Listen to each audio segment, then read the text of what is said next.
Welcome to the deep dive. Ever wondered if a VPN is right for you?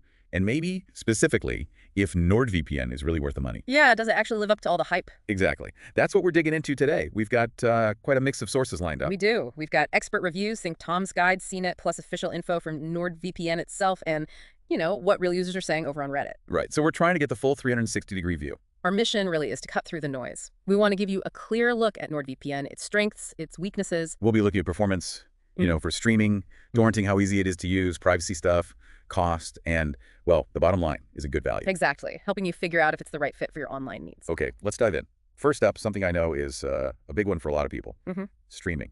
That dreaded not available in your region message. Oh, yeah. Infuriating. It feels like half the good stuff is locked away sometimes. Absolutely. And look, on this front, the expert reviews, they're really positive. Tom's Guide actually called NordVPN, and I quote, the best streaming VPN available right now. Wow. Okay, that's a strong statement. It is. Their tests showed it unblocked Netflix in 5 different locations.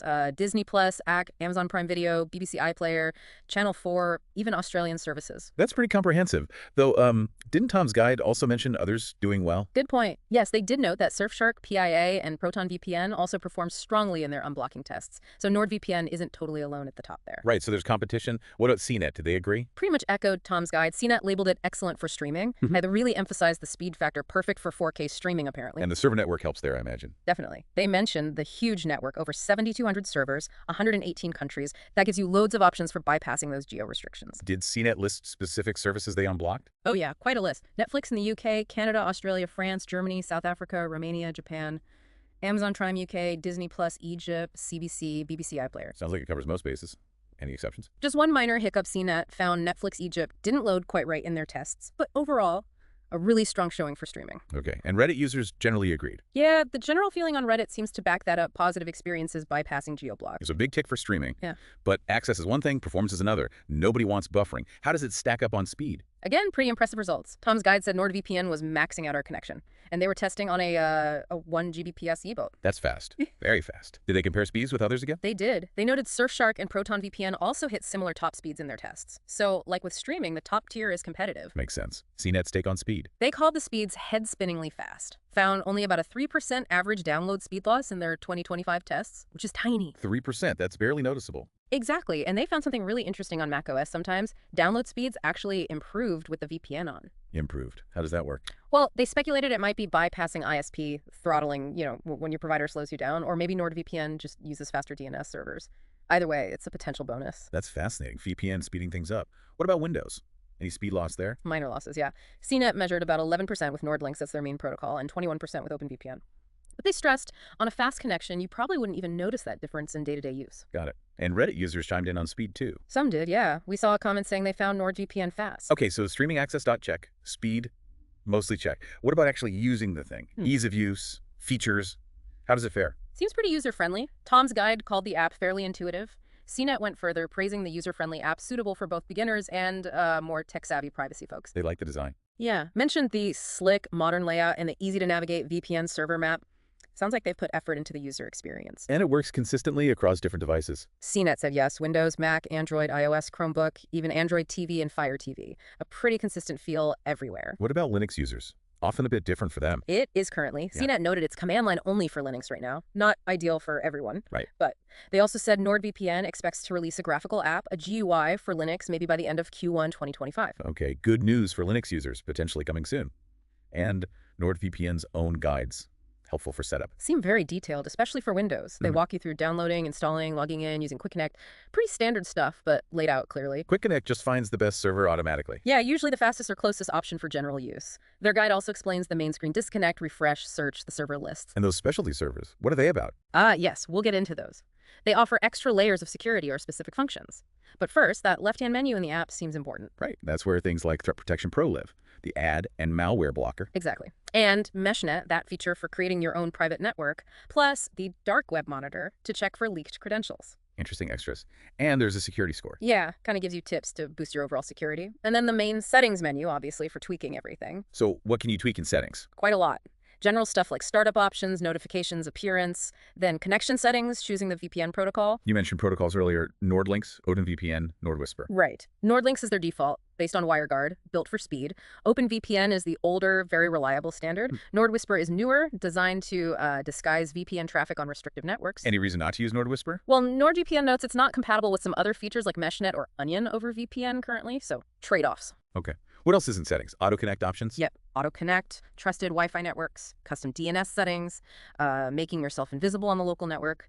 Then security features like the kill switch. Kill switch is essential. Stops leaks if the VPN drops. Precisely. There's an internet kill switch and an app kill switch. Also, split tunneling is in there. Split tunneling that lets you choose which apps use the VPN. Exactly. Send some traffic through the VPN, let other apps connect directly. Useful sometimes. Is it available everywhere? CNET noted it's on most platforms, but with some limitations. On Android, you can only exclude apps, apparently less flexible than some competitors. And it's not available on Mac or iOS at all due to Apple's system restrictions. Ah, okay. Good to know. Now, those specialty servers CNET and NordVPN mentioned.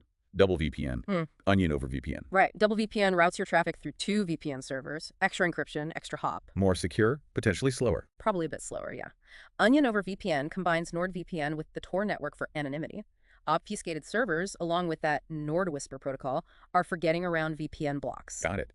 And MeshNet, CNET seemed quite interested in that. Secure file sharing, gaming. Yeah, it lets you link devices directly over an encrypted connection. CNET suggested uses like LAN parties, secure file access, even routing traffic through your home PC while you're away to access streaming services as if you were home. That's actually quite clever. A unique feature. It seems to be one of their standout additions, yeah. Okay, features covered. Let's talk core security and privacy. This is make or break for a VPN, right? Absolutely crucial. And here again, NordVPN gets strong marks. Tom's guide called it one of the most secure VPNs and liked the value-add features like Threat Protection Pro and MeshNet. CNET focused on the fundamentals. Jurisdiction encryption. They did. Highlighted the Panama jurisdiction outside those big intelligence sharing alliances, the 5, 9, 14 Is. That's generally seen as positive for privacy. And the encryption itself. Strong stuff. AES 256 for OpenVPN, ShotShot 20 for NordLynx. They also use RAM-only servers, so no data is physically stored long-term.